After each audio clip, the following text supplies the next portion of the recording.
Record. चलिए आज हम क्लास स्टार्ट करते हैं। आज हम पढ़ते हैं सबसे पहले प्रोकैरियोटिक एंड यूकैरियोटिक सेल्स के बीच में difference. So prokaryotic and eukaryotic cells के बीच में डिफरेंस हमने कल लास्ट टाइम भी पढ़ा था।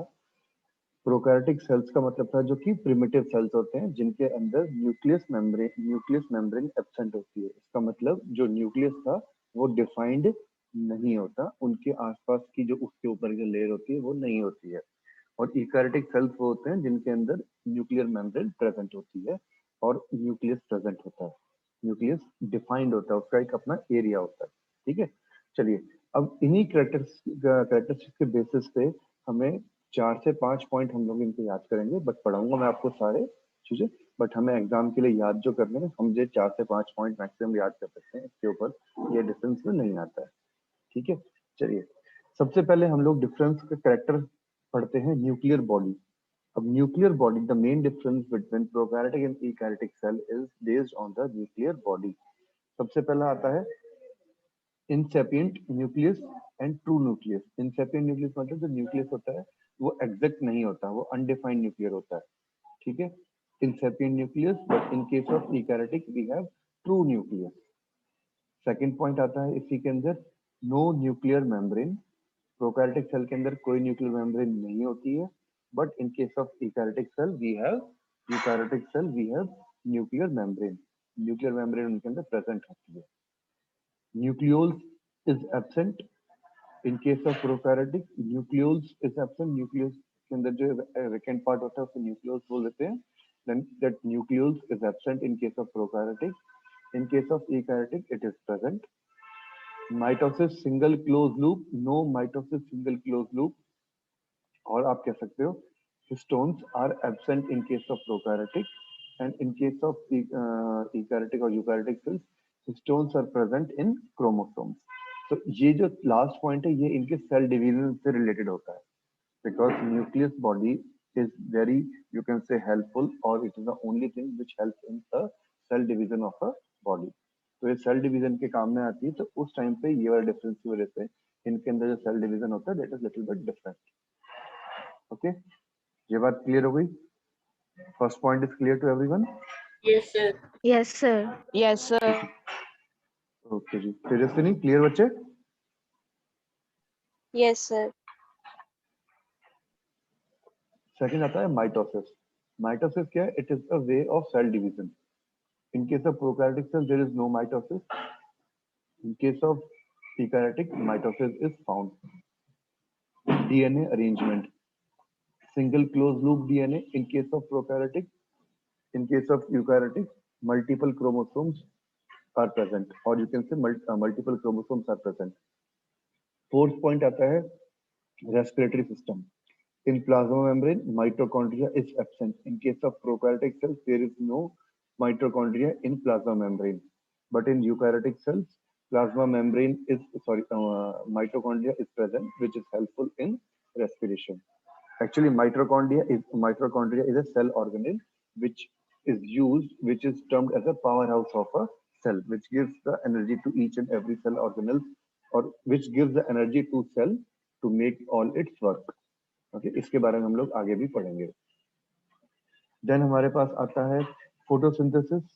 इन case of prokaryotic cells, chloroplast is absent, so there is no photosynthesis, but in case of eukaryotic cells, chloroplast is present, so the photosynthesis can happen. Then cell organelles, Golgi apparatus, chloroplast, endoplasmic reticulum, mitochondria, lysosome. These all are the cell organelles which we are going to study in this lecture only. These all cell organelles are absent in case of prokaryotic cells, but in case of eukaryotic cells, they are present. All cell organelles are present. Again, ribosomes are present in prokaryotic cell, but they are of 70S type. In case of eukaryotic cell, they are of 80S type. This is the type of ribosome. In cell wall, generally present complex chemical. It's a very complex chemical composition of cell wall of the prokaryotic one. But in case of eukaryotic, present in some types. Eukaryotic, some type cell wall is present, and it is simple chemical composition. Okay. Then we have flagella. Flagella is a, you can say, finger-like structure, flagella. it is submicroscopic. It is very, very small flagella. Okay, but in case of prokaryotic, it is submicroscopic, very, very small. In case of this one, it is microscopic. Okay, 9+2 fibril structure. It has 9+0 fibril structure. So no need to go into this fibril structure. This is not in your. This will be we discuss in higher classes. Okay. Then vacuoles, lysosomes, they all are absent in prokaryotic. They are present in eukaryotic cells. Cytoplasmic movement, cytoplasmic streaming, rare और absent cytoplasm की जो movement होती है वो बहुत ही rare होती है इसके अंदर. In case of prokaryotic cells, it is very rare. In case of eukaryotic cells, cytoplasmic streaming is often there. They often move. Capsules may be absent and always present in case of prokaryotic cells. So there are 13 points, but for you or for this class 9, you can read or you can learn only the points which I am highlighting. First point, then second point, and third. Then you can learn sixth point, fifth point also, fourth, up to six all okay. Then 11th and 12th, 11th and 13th. Clear? Yes. You can learn these points. Okay, just write it down. Or okay, no issue. I will give you this PPT for this today, so no need to write down. Okay. So, do you have any doubt in this? No, sir. No, Sir, sir. please tell about histone. Sir, No, histones. sir. Histones बेटा ये अभी आएगा, DNA वगैरह में हम लोग पढ़ेंगे. अभी ना ये कुछ चीजें ऐसी हैं कि जो आपके कोर्स में है नहीं और ये काफी डिटेल में है, तो इनमें अभी हमें पढ़ने का कोई फायदा नहीं है इस चीजों को, क्योंकि हमारे यूज इस टाइम पे नहीं आएंगे, आगे जाके आएंगे. एक बार जब ये हम कोर्स कर लेंगे तो मैं कुछ चीजें आपको बता दूंगा कि भाई ये चीज पढ़ने का है. ठीक है, ये बिल्कुल डिटेल में डीप में आ जाता है इन चीजों What is mitosis? माइटोसिस ये ना एक सेल डिवीजन का ही टाइप है. माइटोसिस एंड मियोसिस दो टाइप होते हैं सेल को डिवाइड होने में. जब सेल रिप्रोड्यूस करता है तो दो तरीके होते हैं माइटोसिस एंड मियोसिस के. तो उसके में अभी हाँ माइटोसिस मियोसिस हम लोग थोड़ा सा पढ़ेंगे इस चैप्टर में भी आगे आके. ठीक है.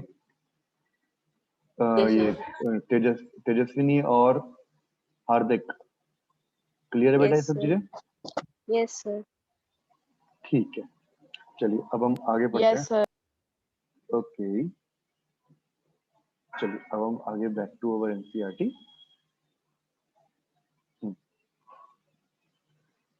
Now we will study about cytoplasm. अब cytoplasm क्या है? When we look at the temporary mount, अब देखो सारा का सारा आ जाओ अनियन पील की माउंट के ऊपर. याद है अनियन पील हमने किस तरीके से देखा था? एक सेकंड में आपको दिखा देता हूँ.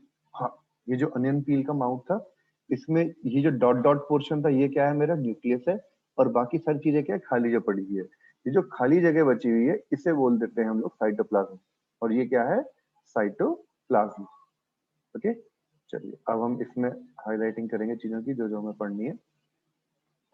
So when we look at a temporary mount of onion peel as well as a human cheek cell, we can see a large region of each cell enclosed by a cell membrane, and this region takes up a very little stain.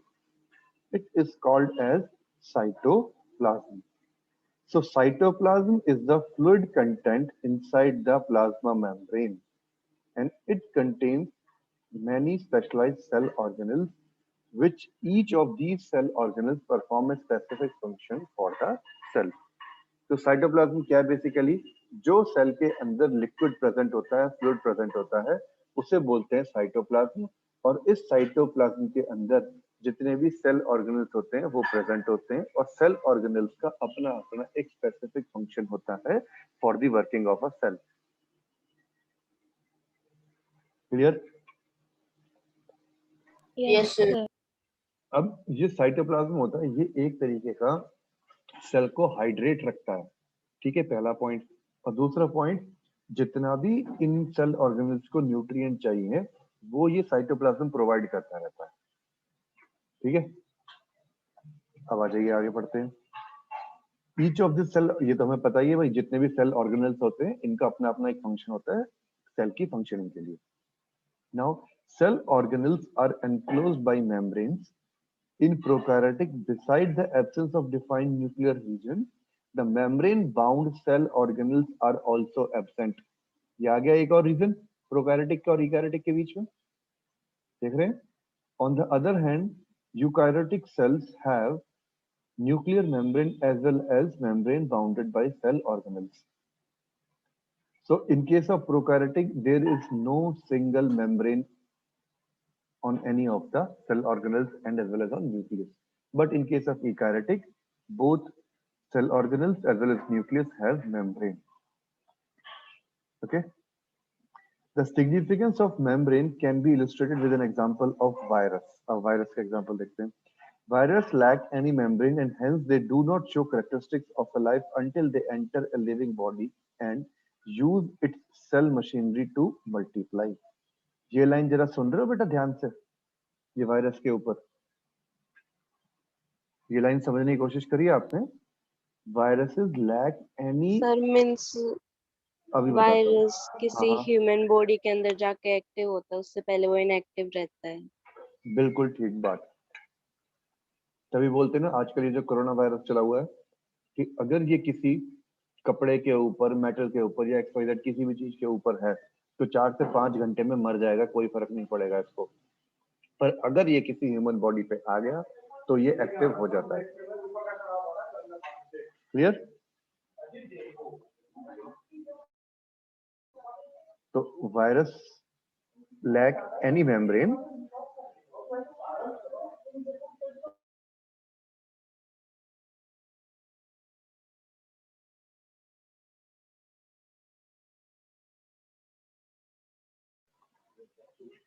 हाँ जी। तो virus के होता है जितनी भी membrane होती है virus में वो मेम्ब्रेन नहीं होती, तो इसलिए वो कोई भी कैरेक्टरिस्टिक शो नहीं करता कि एक लिविंग बॉडी है, वो बिल्कुल पड़ा रहता है ऐसे ही। पर जैसे ही वायरस ह्यूमन बॉडी के कांटेक्ट में आया और तुरंत गड़बड़ करनी स्टार्ट कर दी, ठीक है। वो करता क्या है, जो ह्यूमन सेल्स हैं उन सेल्स को जो है एज अ हाउस यूज करता है और एज अ पूरा न्यूट्रिएंट और as a everything they use that particular cells and अपने आप को फिर मल्टीप्लाई करता रहता है और धीरे धीरे पूरी की पूरी बॉडी को कैप्चर कर लेता है। समझ में आ गई ये वाली बात, वायरस क्या करता है काम? Yes. Yes, sir. ठीक है जी। तो अब आपके पास में ये डिफरेंस भी आ गया, ये फिलअप भी कर सकते हो आप क्वेश्चन नंबर 1। तो होमवर्क में आप याद रखना पेज नंबर कौन सा है, 63 एनसीईआरटी पेज नंबर 63 पे ये करना है आपको, ठीक है। तो साइटोप्लाज्म में आपको इतना ही याद करना है कि cytoplasm is a fluid content inside the plasma membrane which contains cell organelles and the function of the cytoplasm is to provide nutrient to the cell organelles and keep the cell hydrated, ठीक है। Then इसके बाद इसने prokaryotic और eukaryotic cell का एक difference बताया और वो डिफरेंस इन्होंने क्या बताया हमें, न्यूक्लियर मेम्ब्रेन और मेम्ब्रेन एनक्लोज सेल ऑर्गेनेल्स। किसी भी ऑर्गेनेल्स के ऊपर अगर सेल है, सॉरी मेम्ब्रेन है उनके ऊपर तो वो यूकैरियोटिक सेल है, अगर मेम्ब्रेन नहीं है तो वो प्रोकैरियोटिक सेल है। याद रखो जो प्रिमिटिव चीजें थी उनके ऊपर मेम्ब्रेन नहीं थी और जो नया है उनके ऊपर मेम्ब्रेन है। देन इसके बाद एग्जांपल के तौर पे बताया वायरस की बात, तो वायरस लैक एनी मेम्ब्रेन, तो virus is a prokaryotic cell, ठीक है। पर उसके अंदर क्या कैरेक्टरिस्टिक नहीं शो करता, पर जैसे ही वो बॉडी के अंदर आता है तो वो सारी डेवलपमेंट इसके अंदर शुरू हो जाती है और पूरी की पूरी बॉडी को खा जाता है। ये बात क्लियर है यहाँ पे सबको? इसमें कोई डाउट है? No, sir. No, sir. Okay Hardik और ये Tejaswini clear? No Sir, sir. but Yes. हाँ जी मनु कुछ कहना चाह रहे हैं? many people says that अगर कोरोना का वायरस है तो सर गर्म चीजें खाओ। सर पर ये तो समर सीजन में और फैलता है। बेटा गर्म चीजें खाओ, हाँ वो बात है, गर्म चीजें इतनी भी नहीं सर और खाओ विंटर्स में ये बिल्कुल डाउन चला जाता है। बेटा। टेम्परेचर टेम्परेचर, समर का टेम्परेचर इज दिस टेम्परेचर ना, आपका जो गर्म भी नहीं बोलेंगे हम इसको हम टेम्परेचर बोलेंगे जो कि आपका 20, 25, 30 के आसपास का टेम्परेचर होता है। ये बहुत बढ़िया टेम्परेचर होता है किसी भी बैक्टीरिया और वायरस को ग्रो करने के लिए। अगर इससे ज्यादा टेम्परेचर करोगे तो दिक्कत होनी शुरू हो जाती है, इससे कम टेम्परेचर करोगे तो वायरस इनएक्टिव हो जाते हैं। ठीक है, गर्मी की बात नहीं हुई है यहाँ पे, गर्मी हम जो गर्मी की बात कर रहे हैं 20-25 से ऊपर का, और जब हम गरारे करते हैं तो पानी थोड़ा सा ज्यादा होता है उसका टेम्परेचर। ठीक है। Okay sir.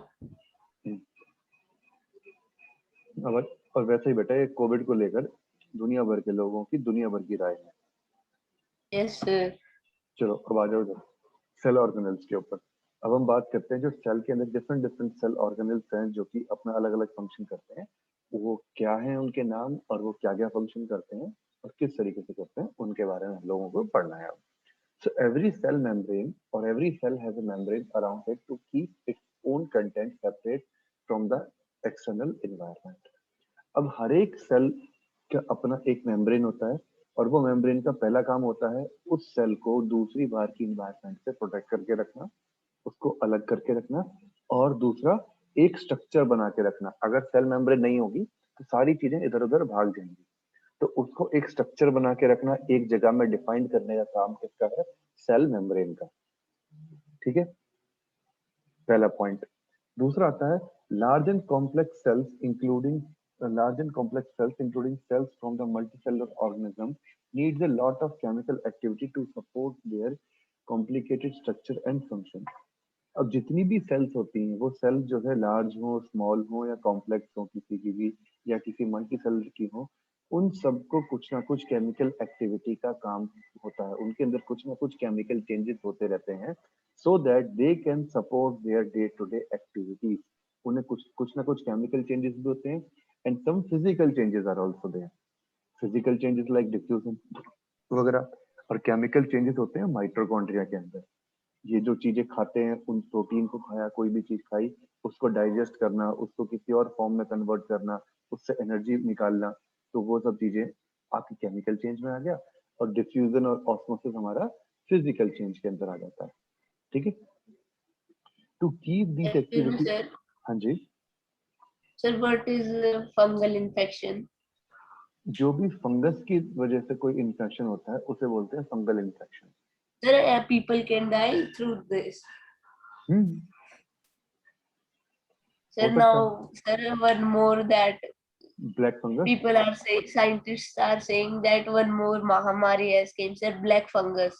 अच्छा, अभी ये सब चीजों के बारे में हम लोग बाद में डिस्कस करते हैं। अभी पहले हम चैप्टर कंप्लीट करें, फिर हम ब्लैक फंगस के बारे में डिस्कस करेंगे। ठीक है, अभी ये ब्लैक फंगस इतना इम्पोर्टेंट नहीं है फिलहाल, और ना ही हमें अभी इसके बारे में इतना पता है। जो साइंटिस्ट हैं और डॉक्टर्स हैं, they are working on it कि भाई एक्चुअल में क्या है क्या नहीं है, और ये क्योरेबल होगा, इसमें कुछ ऐसा नहीं है। Bacteria are curable, fungus can be cured, कोई दिक्कत नहीं होती है उसके अंदर। ठीक है, चलिए, क्योंकि ये लिविंग ऑर्गेनिज्म होते हैं, fungus can be easily cured. तो अभी कर रहे हैं वो लोग, देखने पहली बार आया तो चीजों को उनको नहीं पता लग रहा है, तो well it will be cured. चलिए, तो हम यहाँ पे नेक्स्ट पढ़ते हैं। To keep this activity alive of different kinds separate from each other, these cells use membrane-bound little structures or organelles within themselves. अब जो भी सेल के अंदर एक्टिविटी होती है उन सब को करने के लिए सेल के पास में एक सेल ऑर्गेनल्स होते हैं। इन सबको सारी एक्टिविटी, जितनी भी एक्टिविटीज हैं पूरी सेल की, to which help it to keep alive and to function each and everything is done by small structures known as cell organelles. वो जितनी भी एक्टिविटीज होती हैं वो सारी की सारी एक्टिविटी सेल ऑर्गेनल्स करते हैं। Okay, this is one of the feature of the eukaryotic cell that distinguish from its prokaryotic, और यही एक सबसे बड़ी फीचर है प्रोकैरियोटिक और यूकैरियोटिक में अलग अलग करने की, apart from the nucleus membrane. कि इन केस ऑफ प्रोकैरियोटिक इस टाइप के सेल ऑर्गेनल्स उनमें प्रेजेंट नहीं होते, इन केस ऑफ यूकैरियोटिक इस टाइप के जितने भी सेल ऑर्गेनल्स हैं वो प्रेजेंट होते हैं।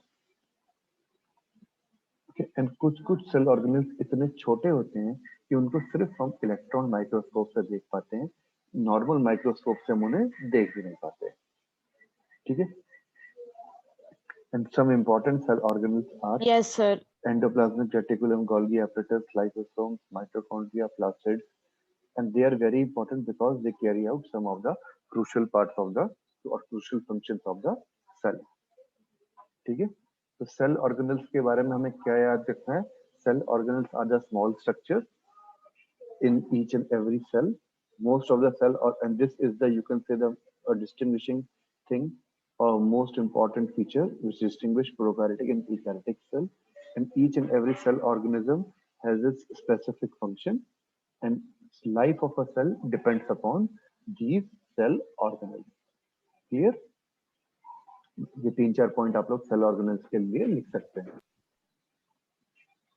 किसी को कोई डाउट है? No, sir. रुचि? No, sir. ओके, और ये क्या नाम इसका, Tejaswini and No, Hardik? sir. No, sir. Hardik clear है बेटा ना? चलिए, अब हम आते हैं एंडोप्लाज्मिक रेटिकुलम. फर्स्ट इसका जो है हमारा सेल ऑर्गेनल जिसके बारे में बात करेंगे. ठीक, अभी इसको एंडोप्लाज्मिक रेटिकुलम को मैं जरा आपको थोड़ा इस वाले स्लाइड में दिखाना चाहूंगा. इसमें थोड़ा डिटेल में दिया हुआ है.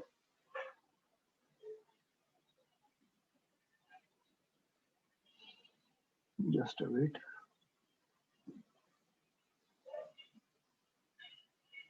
पहले माइटोकॉन्ड्रिया की बात करिए इसमें.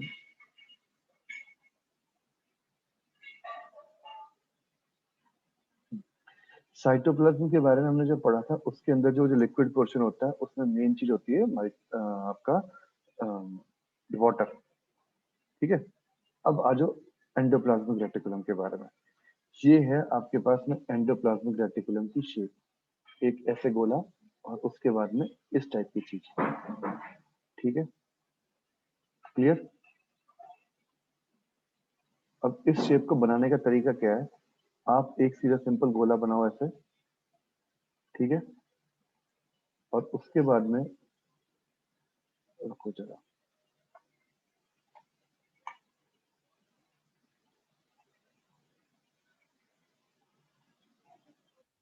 इस टाइप में ऐसे करके बना सकते हो आप लोग.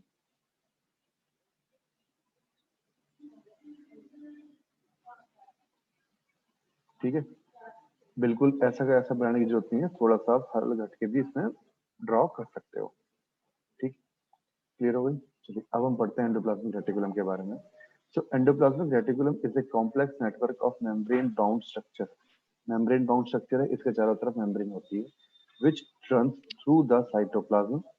Okay, and cisterns are the spaces within the fold of the endoplasmic reticulum. ये जो इसके फोल्ड के बीच में स्पेस है उसे बोलते हैं हम लोग सिस्ट्रेंस. ठीक है, ये पूरी क्या हुई, एक एक जो फोल्ड है उससे बोलते हैं सिस्ट्रेंस, एंड इनके बीच में जो स्पेस हो गया उन्हें बोलते हैं सिस्ट्रेन spaces. So it is connected to both the outer nuclear membrane as well as to the cell membrane. ये जो क्या नाम है इसका एंडोप्लाज्मिक रेटिकुलम होता है, ये कनेक्ट होता है. क्या हो गया है, चलेगा क्या ना? It is connected to both cell membrane as well as outer nuclear membrane. तो इन दोनों से कनेक्ट होता है. The membrane has some structure as plasma membrane, but ribosomes do not have membrane.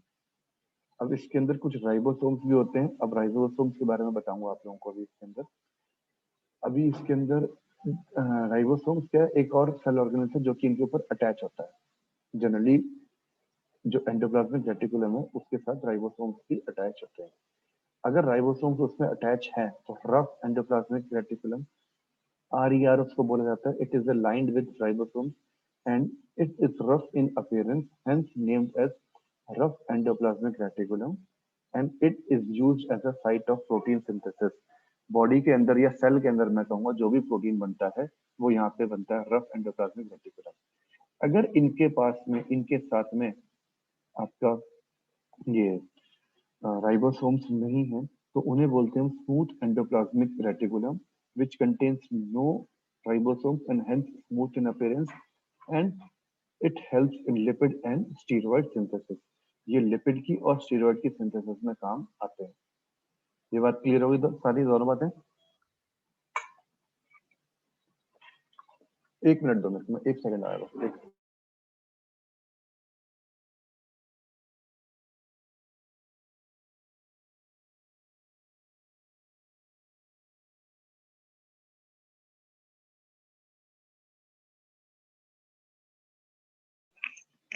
हाँ जी, ये एंडोप्लाज्मिक रेटिकुलम के बारे में समझ में आया?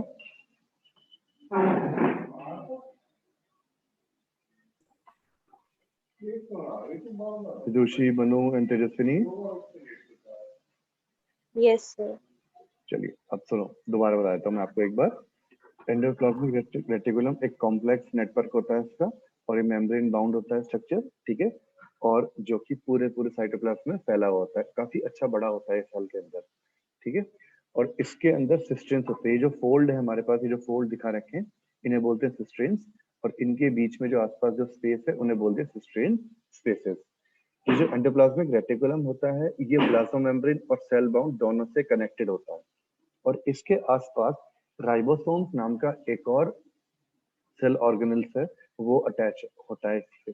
अगर वो अटैच होता है तो उसे बोलते हैं हम लोग rough endoplasmic reticulum because of its rough surface, and दूसरे पे जिस पे ये नहीं होता उसे बोलते हैं हम स्मूथ एंडोप्लाज्मिक रेटिकुलम, ओके। और इन दोनों ही केसेस पे स्क्रीन ब्लैक आ रही है क्या आप लोगों के सर अब पास? सही, सर अब सही है, मेरा डिस्कनेक्ट हो गया था फिर ब्लैक आ रही थी। अच्छा अच्छा अच्छा। स्मूथ एंडोप्लाज्मिक रेटिकुलम है, उसके अंदर राइबोसोम्स नहीं होती, और ये लिपिड एंड स्टीरॉयड सिंथेसिस के अंदर काम आता है सेल के अंदर। सेल के अंदर एक लिपिड और स्टीरॉयड, ये दोनों चीजें होती हैं। लिपिड भी एक तरीके से जो है फ्लूइड होता है, ठीक है, एंड स्टीरॉयड भी एक सॉर्ट ऑफ प्रोटीन आप कह सकते हैं इसको, तो ये भी अलग अलग चीजों में काम आता है फिलहाल। लिपिड एंड स्टीरॉयड ये बनाता है smooth endoplasmic reticulum within the cell, और रफ एंडोप्लाज्मिक रेटिकुलम बनाता है प्रोटीन। ये वाला पॉइंट याद रहेगा सबको? क्लियर? इसमें डाउट है किसी को? अभी जल्दी बोलिए। हाँ जी, Tejaswini, Manu, Vidushi, no any doubt? Sir. Clear? No sir. चलो यस सर। ओके। अब आ जाओ functions of endoplasmic reticulum. So endoplasmic reticulum helps in the intracellular and intercellular transport of material. एक तरीके से जितना भी मटेरियल का ट्रांसपोर्ट होता है वो सारा का सारी जिम्मेदारी होती है एंडोप्लाज्मिक रेटिकुलम की, तो यानी ER, इसको शॉर्ट में बोल देते हैं हम लोग ER। So ER is the transporter of the cell. एक क्वेश्चन आता है, which cell organelle is termed as the transporter of the cell?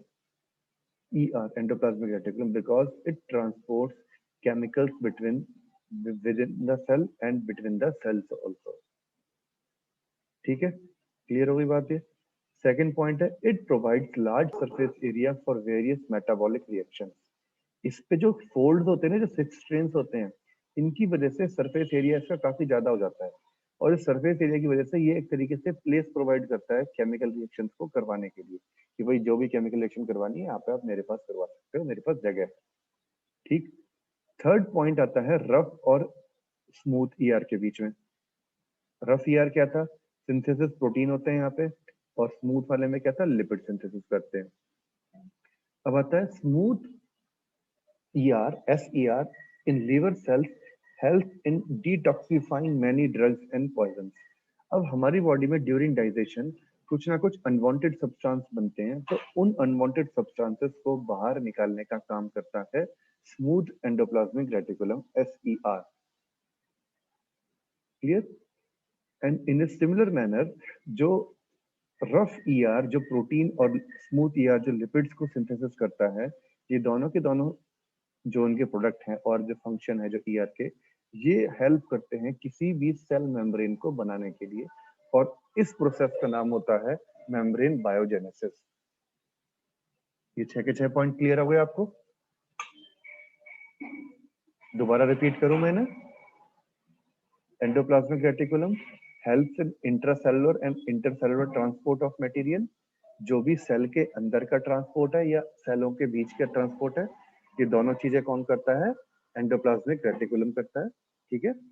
इसीलिए इसको हम लोग ट्रांसपोर्ट सिस्टम बोलते हैं सेल का, और ट्रांसपोर्टर भी बोला जाता है। दूसरी कहता है it provides large surface area for various metabolic reactions. Third point था rough ER is the site of protein synthesis and smooth ER is the site of lipid synthesis. In SER which is present in the liver cells helps in detoxifying many drugs and poisons। ये जितने भी unwanted drugs और poisons बनते हैं इनको बाहर निकालता है, डिटॉक्सिफाई करता है, ठीक है। एंड 6th पॉइंट काफी इंपॉर्टेंट पॉइंट है इसके ER के फंक्शन का, जो प्रोटीन और लिपिड जो बनते हैं वो हेल्प करता है सेल मेम्ब्रेन को बनाने में, और उस प्रोसेस को बोलते हैं हम लोग मेम्ब्रेन बायोजेनेसिस। जहां भी वर्ड जेनेसिस आता है इसका मतलब क्या है, उसको बनना। तो मेम्ब्रेन को बनने की जो पूरा आपका प्रोसेस होता है उससे बोल देते हैं हम लोग मेम्ब्रेन बायोजेनेसिस। तो these 6 points are functions of endoplasmic reticulum. इसमें से सिर्फ जो पहले 4 पॉइंट हैं it is given in the NCERT, और ये 2 पॉइंट आपके NCERT में नहीं है। तो इट्स अप टू यू कि आप लोग इन्हें याद, नेक्स्ट 2 पॉइंट्स आप याद करना चाहते हैं नहीं करना चाहते हैं। ये बाकी पॉइंट मैंने आपको एक्स्ट्रा करवा दिए, ठीक है। तो इन जो 2 पॉइंट हमने एक्स्ट्रा करे हैं उनको मैं किसी और कलर से कर देता हूँ। सर ये हाँ जी, ड्रग्स और पॉइजन वाला तो है, SCR वाला, स्मूथ एंडोप्लाज्मिक रेटिकुलम वाला, हाँ NCERT में है ये पॉइंट। यस सर, आखिरी के पैराग्राफ में दे रखा है, नेक्स्ट चलो पेज पे। Yes sir. ठीक है जी, तो फिर एक काम करो, कोई नहीं, ये सारा याद कर लेना आप फिर। वेरी गुड, ठीक है, ये पॉइंट सारे समझ में आ गए। सर हाँ क्रूशियल जी, क्या होता है? क्रूशियल मतलब मेन, बहुत क्रूशियल इम्पोर्टेंट जरूरी, इसके बिना काम बनेगा ही नहीं। मुझे वाली बात नहीं आएगी। बट जैसे अब आपकी ऑनलाइन क्लास चल रही है, ऑनलाइन क्लास के लिए आपका बढ़िया इंटरनेट कनेक्शन होना क्रूशियल बात है। बिना बढ़िया इंटरनेट कनेक्शन के ऑनलाइन क्लास हो ही नहीं सकती, समझे। तो क्रूशियल का मतलब हो गया ये। Yes sir. हाँ जी, तो एंडोप्लाज्मिक रेटिकुलम में किसी को कोई प्रॉब्लम, फटाफट बताओ। चलो तो फिर नो सर। जल्दी No, से sir. 1 मिनट में हम लोग NCERT को रीड कर लेते हैं, ये क्या कहती है, ठीक है। मैं फटाफट रीड करता हूँ उसको, आप लोग भी रीड करिए, कोई प्रॉब्लम आती है तो बताइए मेरे को। सेम टू सेम वही सब चीजें लिखी हुई होंगी इसके अंदर भी। हाँ अभी टाइम है मेरे पास, मैं कर लूंगा 1 मिनट में। The endoplasmic reticulum ER is a large network of membrane bound tubes and sheets। इसमें सिस्ट्रेन्स को ट्यूब्स एंड शीट्स लिखा है, ठीक है, बात वही है, ट्यूब्स एंड शीट्स जो सिस्ट्रेन्स हैं उनको लिखा है। It look like a long tubes और अ राउंड और ओब्लांग बैग्स। ओब्लांग मतलब तिरछे हुए, तिरछे बैग, टेढ़े आप कह सकते हो, ओवल शेप में तिरछे टेढ़े bag. So the ER membrane is similar to in structure to the plasma membrane। Structure में दोनों सेम होते हैं, दोनों एक ही चीजों से बने हुए होते हैं, ठीक है। There are 2 types of ER, rough ER and smooth ER। Rough ER looks like rough under the microscope because it has particles called ribosome attached to its surface। The ribosomes which are present in all activity cell are site of protein manufacture। The manufactured protein are often sent to the various place in the cell depending upon the need using ER। The SER helps in the manufacturing of fat molecules or lipids important for the cell function। Some of these proteins and lipids help in building the cell membrane, and this process is known as membrane biogenesis। Now, some other protein and lipid functions as enzymes and hormones। Although ER varies greatly in appearance in different cells, it always forms a network system। इसकी जो shape होती है हर एक cell में काफी थोड़ी बहुत अलग अलग हो जाती है, ठीक है।